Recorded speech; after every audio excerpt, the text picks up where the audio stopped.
ভয়ের নাম মুর্শিদাবাদ। নবাবের জেলায় নববর্ষে বিষাদের সুর। শামশেরগঞ্জ, ধুলিয়ান, সুতি, চারিদিকে শুধুই তাণ্ডবের ছবি।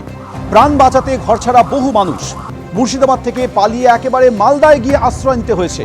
ধুলিয়ান এলাকা পুরোপুরি থমথমে, ফাঁকা রয়েছে রাস্তাঘাট। নববর্ষে প্রথম দিনে মুর্শিদাবাদের বিভিন্ন জায়গায় আতঙ্কের ছবি।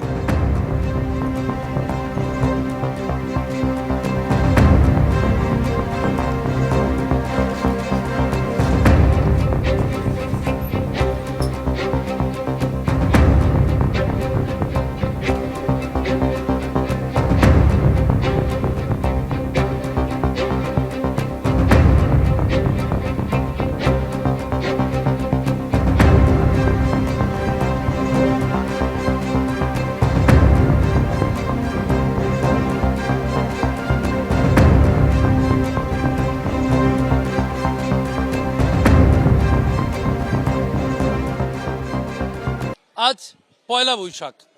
বাঙালির 12 মাসে 13 পার্বণের প্রথম পার্বণ বলা হয় পয়লা বৈশাখ। সেই পয়লা বৈশাখ এভাবেই ত্রাণ শিবিরে বসে রয়েছেন গ্রামের পর গ্রামের বাসিন্দারা। কারণ শুক্রবার শনিবার তাদের গ্রামে তাণ্ডব চলেছে এবং সেই তাণ্ডবের পর কোনো মতে প্রাণ বাঁচিয়ে কেউ বা নৌকায়, কেউ বা সাঁতার কেটে এপারে এসেছেন মালদাতে। এবং মালদায় পার্লালপুর হাই স্কুলের ত্রাণ শিবিরে এভাবেই তারা বসে রয়েছেন। ভারত সেবাশ্রম তাদের পাশে দাঁড়াতে এগিয়ে এসেছে।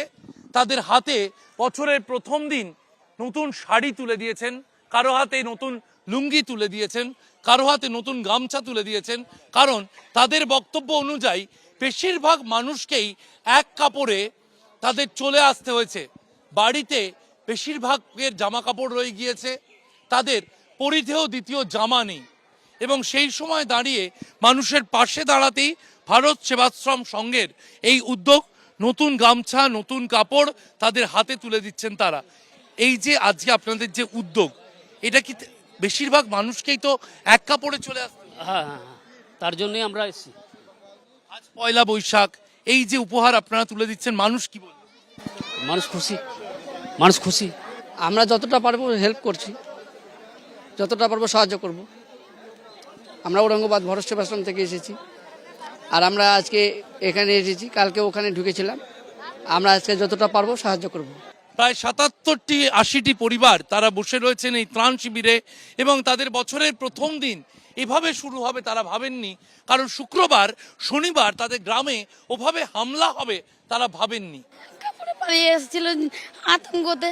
এই যে বাড়ির পাশে ধরেন বোম চালাচালি হয়েছিল, আমাদের পাশে সকাল থেকে ছিল। তারপরে 3টার পর থেকে ধরেন আর কেউ ছিল না গো। তখন থেকে রাত 8টার সময় এই কাপড়েই আমরা পালিয়ে এসেছিল।